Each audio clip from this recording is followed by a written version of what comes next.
everybody, it's Romania Black. We're on season 2 of Attack on Titan, episode 2. I'm home. Honey, I'm home. I'm guessing that title has something to do with the fact that Sasha and Connie and Reiner and Bertolt and the others are traveling south and heading towards their hometowns to try to evacuate the people because apparently Titans have somehow gotten through Wall Rose. We don't know how yet, but there are Titans within Wall Rose, and that's a problem. So, but that's not the only problem we have, because we have this giant beast Titan. I was getting such Planet of the Apes vibes from him. So many things. And I think I was so thrown off guard by how insane that reveal was of the Beast Titan that I forgot lots of things. For example, I was going to analyze the OP and the ED. Too speechless to do that. So I'm going to go back through, because I know several of you commented saying that the ED for this season is your favorite ED out of all the Attack on Titan ones. And I can see why. It's a creepy ED with the creepy carousel, like kids singing music. But there's lots of imagery that I noticed when editing the last episode that I was like, oh, we need to talk about that. So we're definitely going to talk about the ED this time around. I know if you were expecting me to go into detail in the first one, too shell-shocked, too blown away by this giant walking Titan that seems like it is as old as the world itself. So very interesting. And the OP, there's imagery too. I feel like, don't worry about me picking apart the OP and ED. I'm going to spend all season, the next 11 episodes, picking it apart. So I'm sure that each time I watch it, there's going to be something else that I pick up that I'm going to notice and talk about. But man, what a start to the season. Mikasa is dead already. The Levi Squad, I am worried for Hanji and Erwin. I am really worried for Hanji and Erwin because the Levi Squad, they've just gotten picked off one by one. Like, all that's left of the original Levi Squad is Levi, Erwin, and Hanji. And Hanji's, subordinate that follows them around everywhere. That's it. That's Levi Squad. Everybody else is dead. That is concerning. Because Mikasa was really talented. Like, they made the big deal last episode saying that Mikasa was only second to Levi himself. Well, Mika's dead. So, what now? And the fact that the Beast Titan is intelligent and kills their transportation, that's a problem. And also, I didn't note this in the reaction, but it's like the Beast Titan is teaching the other Titans what to do, which is crazy. And the other Titans revere the Beast. So is the Beast Ymir? Is the Beast Ymir? Because the other Titans in the last episode seemed to revere the Beast Titan and didn't go against anything he says. Which, granted, the Beast Titan's freaking huge and powerful. But I'm thinking, is the Beast Ymir or connected to Ymir somehow? And the other Titans are like in reverence to this giant, massive Titan and not messing with him for that matter? That's interesting, because also the Titan established that the back of the nape, that we're within that. So either the Beast Titan is a human or all of the Titans somehow. Someone pointed this out on YouTube for episode 23 and it just kind of blew my mind. And I was like, oh my God.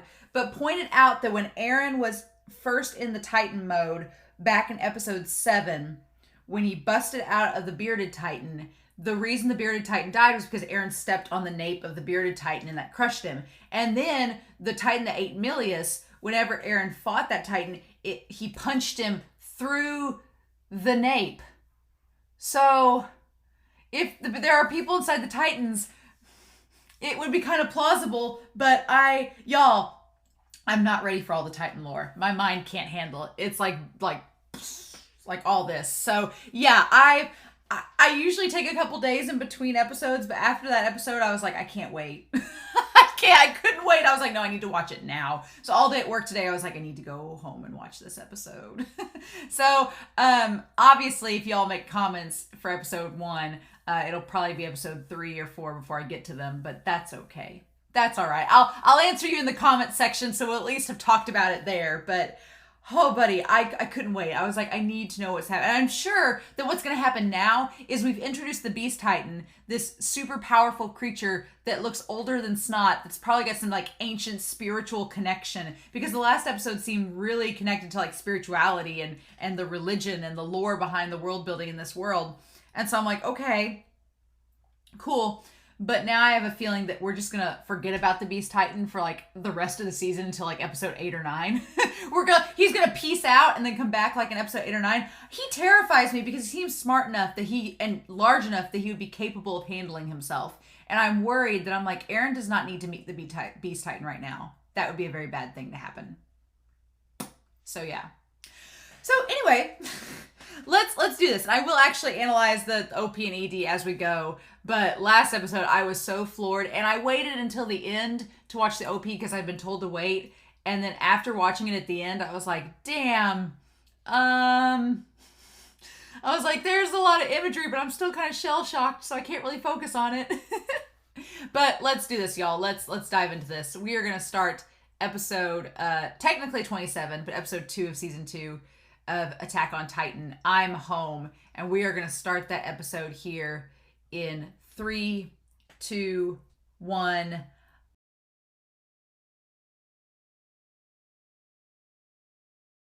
Oh! So, man, we get two sides of the coin of going home.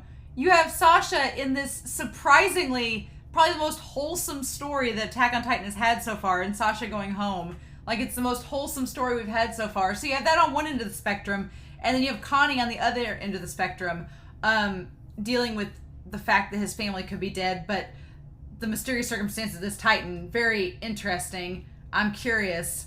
So curious. But we need to stop and talk about Ymir, because that's been on my mind ever since they just name dropped it. It just name dropped that the girl with the freckles is Ymir. Her name is Ymir. No. I don't...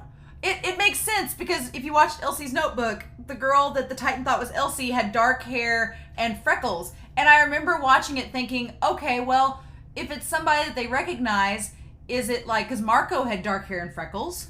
Marco Bolt had dark hair and freckles. And so does the girl that's friends with Krista. And I was like, okay. And so part of me was like, why haven't we heard her name? But I was like, I don't know why. And then, yeah, Ymir, it gets dropped. So what you're saying is that the person or the family that the Titans all revere, that one Titan revered and respected, was named Ymir. It's this person of Ymir. So this girl with freckles, Ymir, is it...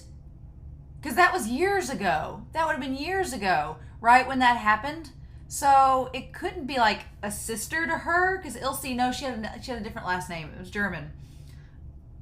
So the question is the girl with the freckles, Ymir, is that a family name and it's just named after a place? And that's what the deal is? Like, she's named after a place? Like, maybe the people of Ymir they're all named Ymir and they're from a town and it has the same name. So, like, everyone from Ymir is all named the same. Is that it? I'm so curious. The fact that was just one time. Krista just barely said it and then it was, like, dropped completely. Like, didn't say it again. I was waiting for them to say it again and confirm. What the heck, show? What the heck? I'm so curious, but Ymir, the name has been dropped, and I guess it's good that she's with them, because if the Titans revere someone named Ymir and she's with them, but here's the question: is she a double agent too? Because she was one of the ones that was told to wear civilian clothes along with the other 104th cadets. So is Ymir connected to Annie? That's the question. Is Ymir connected to Annie and these Titans? Is this all a big thing and she is, just posing as double agent? And has she been ordering Annie around? Because Ymir's been kind of bossy this whole series. Like, she was really bossy against Sasha, and she got onto Krista for helping her, and she just seems kind of like bossy and stuff. Are her and Annie in cahoots? Because here's the thing, if she's not working for the anti-reconnaissance group, or she's not working for the Titans, then it's good that Ymir's there, because if the Titans respect her, then she could call off an attack. That'd be very helpful. But if she's working with the Titans, this is very bad, because she's there with all the others and she could order the Titans to kill them. So, what show? Why? Yeah, okay. So we talk through this episode. I'm home. I'm going back to old Trost here. In the ED, I just want to point out that in the ED, there are 3 girls. There's 3 children. There's 3 children there eating like a corpse. And so I'm guessing those 3 children, because why would you have 3 blonde kids just right there in a row? Like, is that Cena, Rose, and Maria? Are those the 3 kids that the walls are named after? Because I always assumed the walls would have something to do with the royal family, that they would be like the patron saints of the royal family or something. And so it makes sense if the 3 kids were named Maria, Rose, and Cena, and they're the 3 kids that were like the original royal family or something that this whole kingdom's based off of. But the question is, why were they eating a corpse? That's weird. Why were they eating a corpse? It looked like they were eating a heart, but there was only one body on the table. So I'm curious. I'm gonna have to. The ED has a very Monty Python feel to it. I don't know if any of you have ever watched Monty Python, but like that old kind of like medieval like drawings, and Monty Python like always did parodies of them. It feels like a Monty Python sketch with the corny, like kind of cheesy carousel music, but then it's all this creepy imagery. So, I mean, I'm going to be dissecting it for the next 10 episodes after that, but the things I noticed immediately were the woman rising out of the water looked like someone turning into a titan out of the ocean, because there was the lightning bolts and the people were like, had the spears and stuff. So it seemed kind of like Annie, where it's somebody becoming a titan. Interesting. The 3 kids, I'm assuming, are Maria, Rose, and Cena. Why they're eating a corpse, I don't know. And then it showed like people like on an exodus, like leaving somewhere, going somewhere new. But then it showed like the Titans going through town and eating stuff. So there's so much lore that I know is going to be explored, and I'm so excited to get to it. But I'm amazed that we're already getting so much. Like, there's so much symbolism and stuff in this ED and everything that I'm like, are we really getting all this right now? Like, I felt like they were going to save it for later, but I don't know. It's good to see Hannes, you know? We see Pixis and Hannes, and Pixis is like thinking, oh, Wall Rose has been breached. Interesting. So I'm wondering if Pixis and the others are privy to the wall knowledge that the Levi Squad is privy to. I don't know. I'm curious. But we go back to Stohess, and everybody's gathering up. And again, Aaron's like getting all flustered about all this, like not knowing what's going on.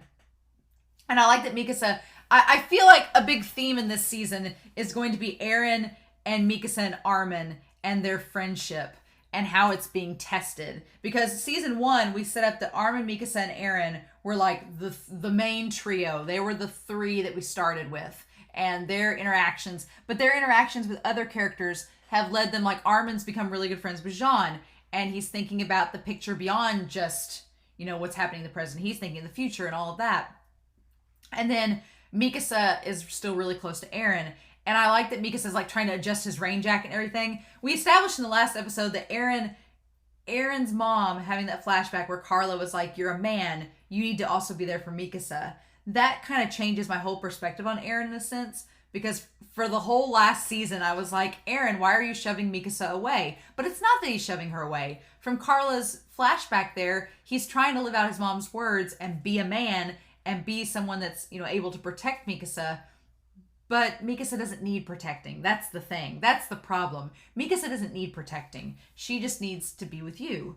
And I don't know if Aaron totally has grappled with that. And Mikasa hasn't quite figured out that Aaron is capable of taking care of himself. So she's still like being doting. And he's like, you're not my mom or my sister. And so that's all interesting. And then I'm glad Armin brings this up, because several of you have commented, and I know we've talked about this in a previous reaction, but Armin brings up, he's like, the Colossal Titan didn't bust through the wall. They bust through the gate. And the Armor Titan busts through the gate. They didn't actually go through the actual wall part of it. They just went through the wooden gates, and that's how they were getting in. So the last episode, we established that that crystal-like substance around Annie is possibly the same material as the walls. So I've been wondering this whole last season how the walls were made, because that's the funny thing, right? You think of it, you're like, well, how'd they make these giant walls that are like 50 meters tall? Like is this like the pyramids? How'd they do that when titans are surrounding them? But if the walls are made out of titans themselves, and the titans all just lined up in a circle and form the wall, that leads to a bunch of questions, because Armin notes there's no crevices between the walls, no signs of cracking, and it seems like it's the same material that Annie put around herself. And I like that Armin's thinking about this. So what if they're made of hardened titan skin?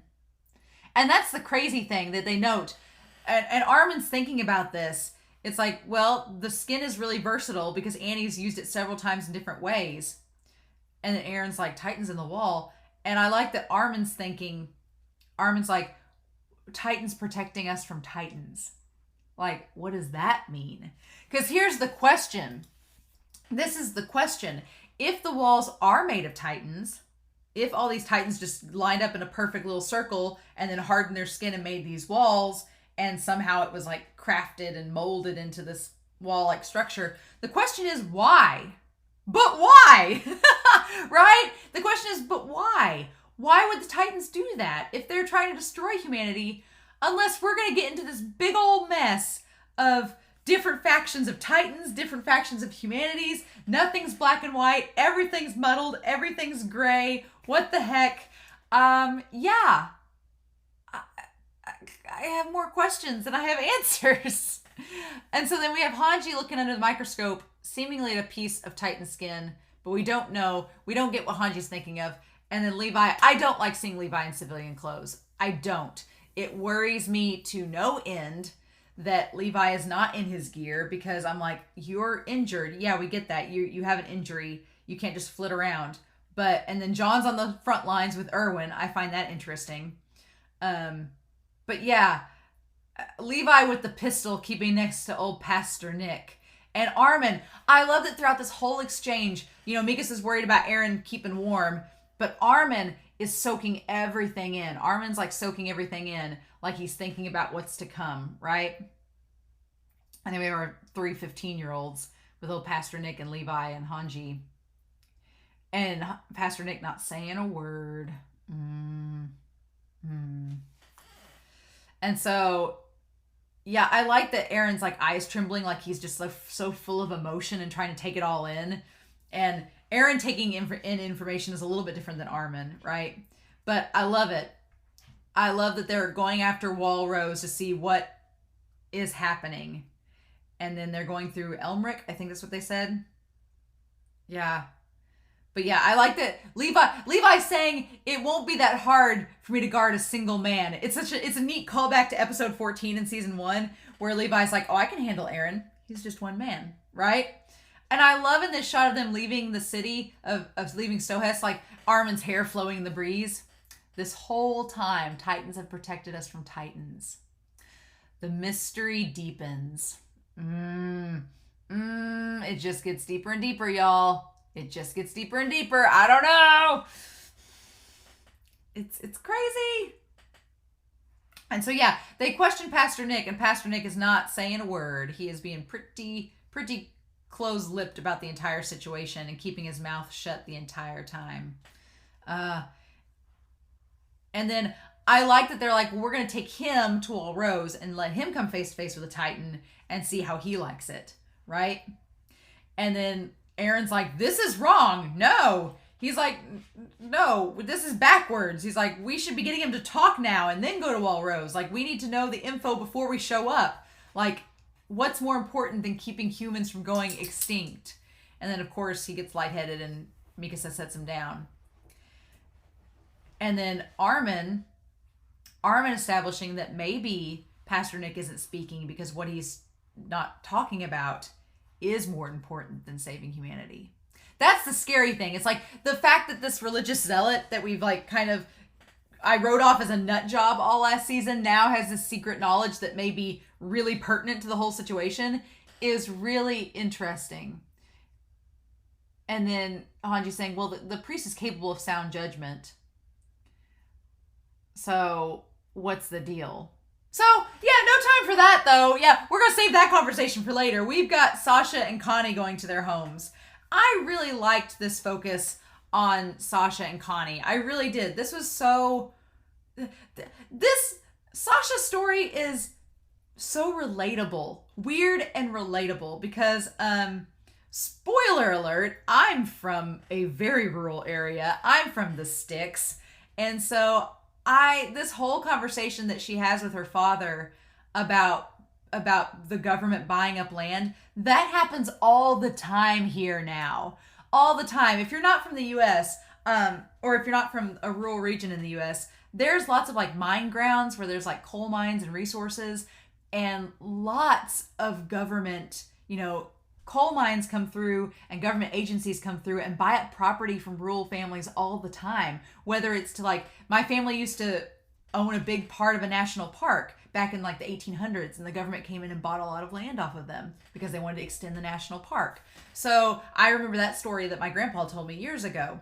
And so it's the same concept. And the thing of it is it's population. So the father here is telling Sasha, he's like, all these refugees from Maria are coming in, and so the government is buying up our land to convert to like grain farming and stuff to feed the population because there's a shortage. He's like, so, and the way that the dad looks at it is like, these people have nowhere to go. They have no home. So he's like, if me selling the property is going to save my family and help these people, I'm going to do it, which is a very noble mindset, because a lot of families, they don't want to sell their property because it's their homestead. It's where their family grew up. It has sentimental value. It's important to them in their way of life. It's like a cultural thing. But the dad here is looking in the grand scheme of things like, no, it's time for our family to let go of the forest and give up hunting and, help the population as a whole. And the government will pay us. Every horse that we raise is money in our pockets. And Sasha just doesn't want to give up that way of life. And she's like, it's who we are. It's our culture. Like, how can we give that up?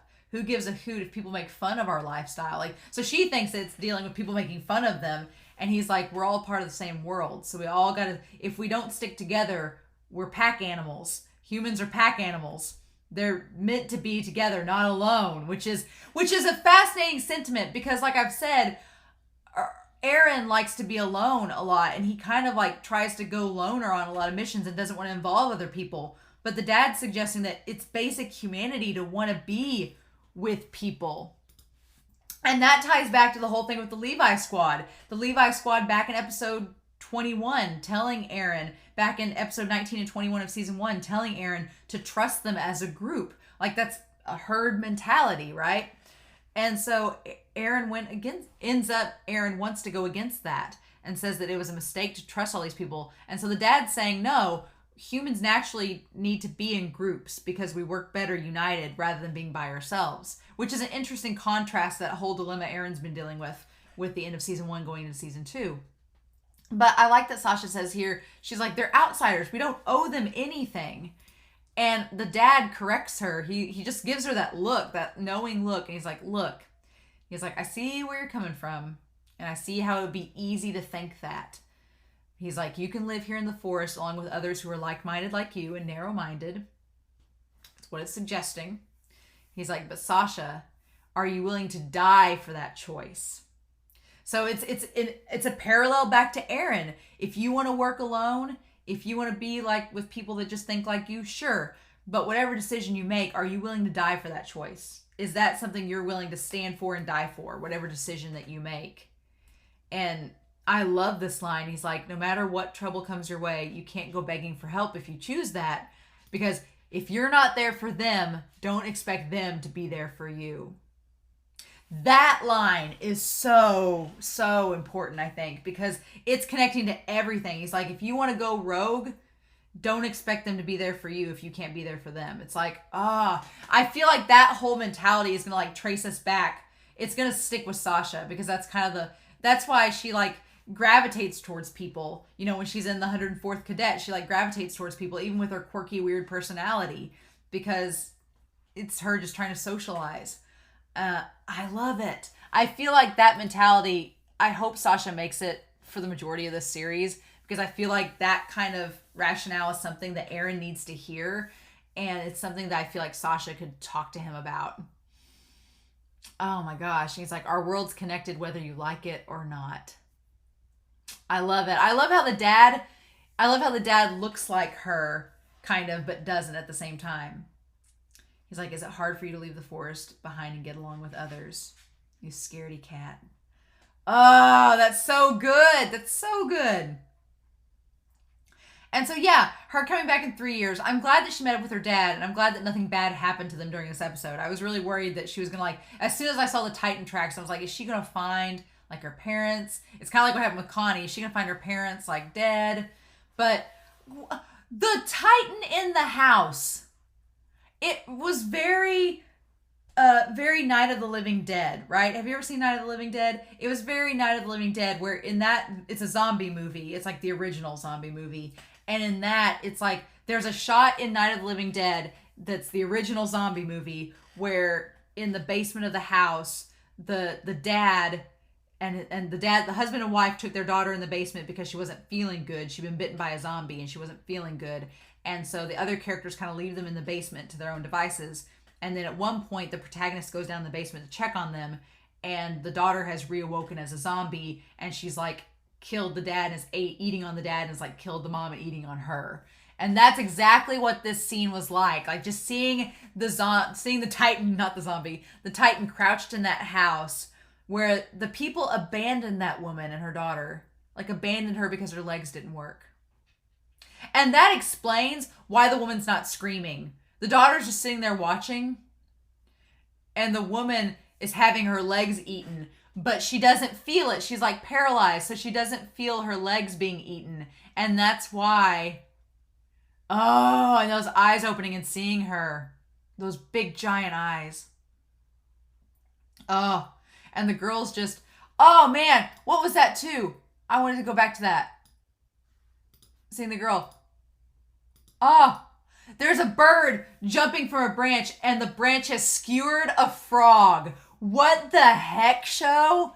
What is with this symbolism? What is this? The frog skewered. But yeah, the mom can't feel her legs, so she's just sitting there slowly bleeding to death. And she's trying not to make noise so it doesn't freak the daughter out, and so the daughter doesn't freak out and get eaten. Oh my God. And I'm sure she told the girl just to sit there and not say a word. So hopefully the Titan wouldn't recognize she's there. Oh my God. And then, yeah, the girl turns and Sasha tries to get the nape of the Titan, but the blade, because it's not Titan blades, because it's just an axe, it's not sharp enough to pierce the nape. And here's the weird thing. Like, she chops into that Titan in his neck, and the Titan doesn't really do anything. It just sits there and takes it. But the axe flies up in the air, and she can't get it. And then she just decides to grab the girl and go while it's not moving. The fact that the Titan doesn't really move, it just creepily sits there eating on the woman, is so bizarre. It's so bizarre and weird. Like, this whole scene where she quietly grabs the girl and goes while the Titan's eating on them is the weirdest damn thing.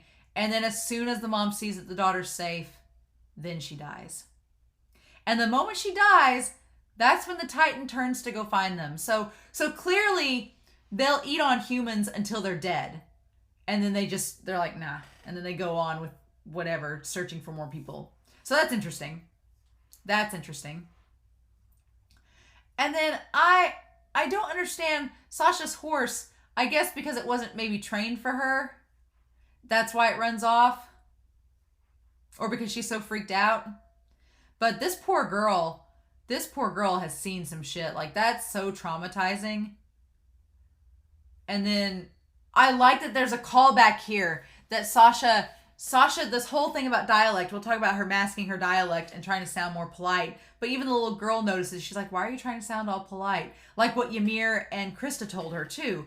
She's like, why are you trying to sound all polite? And then the Titan slowly goes to like find them. And then she grabs the bow and arrows and heads out with the girl. And then the girl, it's so sad. She's like, well, everybody abandoned us and left us because my mom's legs wouldn't work.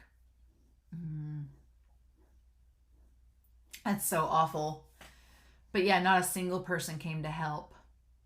And then that's when... So clearly the village that's been settled is a village of refugees from Almeria they're the ones who created the new village that Sasha didn't recognize because the land had been purchased, to make this new settlement. And then it ties back to what her dad said to her, like, if no one's going to help, you can't expect them to help you back. And then it's like all paying it forward. Sasha helps the girl escape. The girl sees the dad and the crew and says, oh, there's somebody back there. They go to rescue her. Oh, man. So we get this flashback, and it's Ymir and Krista talking about the stupid way you talk polite to everyone. And she's like, why don't you talk to the other cadets like normal? And Sasha's like, well... And then Ymir picks up, let me guess. You're embarrassed by the way people sound from your village. And that's such a thing, right? It's such a thing because there are some people that they have a very strong accent and it's stereotyped and criticized. When I did public speaking competitively, they told us that we needed to have a more non-regional diction to sound like we weren't from a specific area, because that way there would be no bias when you were judged. People wouldn't be like, oh, you're from the South or you're from the North or whatever. So we kind of trained to, because I do get a twang in my voice sometimes, I feel. And I've tried to train myself out of that for speech, and then I've not done it for years, so it's come back. But yeah, I can totally relate to Sasha here. Totally relate. And Ymir's like, oh, I'm surprised an idiot like you cares so much. And then, okay, there's Franz's girlfriend with Mikasa. Mikasa in her MMA gear just walking around. And there's Franz's girlfriend. Was it Hannah? Was that her name? But they're the ones walking around. I was trying to think of her name in the reaction. And I was like, who is that? But it was her. And then you can't do anything but hunt, and you're afraid of people to top it off. And Sasha's like, well, you're not wrong. And then that's when Ymir says, I bet you don't have a single good reason for aiming to become a soldier. And your parents probably... And then that's when Chris says, stop it, Ymir. You're being... And she's like, Sasha, you're going to care what other people think and be someone you're not your whole life? What a crock of shit. You're fine as it is, so talk in your own words. Just saying, like, everything's okay. Like, it's fine. You can be yourself around us. Yeah, Ymir is really standoffish, which is, like, crazy, right? And then Krista, there's nothing wrong with the way she talks. Krista is a literal angel. I love Krista. I love her. She's a literal saint. She is a cinnamon bun. And she stands up for Sasha, and I really like that. And then, of course, Ymir's like, well, fine, have it your way. It won't change the fact that she's annoying. Not everyone is as insensitive as you. So yeah, I just can't believe we got that name drop. And then it's her. I don't know what it means, but I'm so curious. My curiosity is piqued. But yeah, her taking the girl away. And then what a badass moment. Her just turning around and like firing the arrows. And then just standing her ground, firing the arrows at the Titan, and then just saying, "Screw it! I'm not gonna miss my shot," and just takes the arrows and slams it into him. It's so good. It's so good. What a badass moment! And then her escaping, and then running into her family. That's.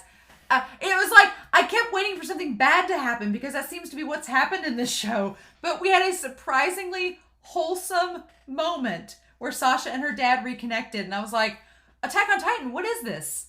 I'm not used to wholesome happiness in this episode. But then we have to cut away from the happy, wholesome family reunion to the exact opposite. And that's Connie freaking out. Because we go from the dad giving Sasha affirmation saying, you're all I ever hoped for. And it's like, that's all she needed to hear was that her dad acknowledging her and loving her. And it's like, like that's such a great moment. And then we immediately hard cut from Sasha's happiness with her father to Connie like racing home to like see what's happened to his family. And Bertolt and all of them are like, wait, Connie, you're going way too fast. You need to calm down. There could be Titans. Like, think of your surroundings. And Connie is not. Like, he's just looking. And we get that his parents, and Connie looks like his mom. We get his parents. And then he has a sister and a brother, Sonny and Martin. But then yeah, it's very parallel to Aaron stumbling across the house being collapsed and the Titan coming up. It's kind of like we've already fast forwarded to that point, because then I'm sorry, but this Titan is freaky. This Titan with the giant eyes, the giant glassy eyes. What the hell? What the hell? And they kind of look like Connie's. Those giant eyes look like Connie's. It's kind of freaky. They look exactly the same. But here's the question, and I agree with them. Like, why? It's like the Titan has fallen on the house. I'll scout the area. It's like it can't move. Like it's been thrown into the house, and its body's huge, but its arms are tiny. And those legs are too tiny. So how did it get there? And there's like a rib cage protruding from it. What? What? Why is it there? And how did it get there? And why are its ribs showing? I don't understand. Show. How did it even get here? Yeah. This season already, it's like every episode I'm like, but I want to watch the next one. What? Oh my God. Show. I'm so curious. I have so many questions. So many questions. I don't even know where to start. But yeah, the ED getting the idea of like this monster and things being given to the monster. Again, it looks like a medieval painting. And then yeah, the monster in the sea. The Titans coming out of the ocean towards the settlement. Yeah, it's like Titans coming out of the ocean towards the settlement and like invading the town and chasing the people away and the people running away. And then, but like, I'm so curious. I've wanted Titan lore all of season 1, and we're finally getting into some interesting things, and I don't know what to expect, but I'm so excited. So yeah, fun times. So yeah, I'm so curious to know your thoughts down below. Obviously, please don't spoil me, or if you are going to talk about spoilers in the comments, just put a tag there that says Romania do not read, and I won't read. But oh my God, I have so many questions, and a lot of them I feel like they're hopefully going to get answered this season, but I don't know. So we have Aaron and Mikasa and Jean and Erwin. We have the Levi Squad plus our Jean, Armin, Aaron, and Mikasa all heading towards Wall Rose with Pastor Nick to see what the heck's up, where there's a hole at. We have Connie and Bertolt and Reiner with their group, with Krista and Ymir and them in Connie's town seeing what's happening. And then we had Sasha with her family. So everybody's split up. And I don't like that. Especially because Mikasa is dead now. So and they left old Gerger in charge. So there's that. So I'm curious. I'm so curious, y'all, to find out what's going to happen next. But in the meantime, I hope y'all have a wonderful week. Please stay safe. Take care. And yeah, I'll be back next week with the next episode of Attack on Titan. Bye.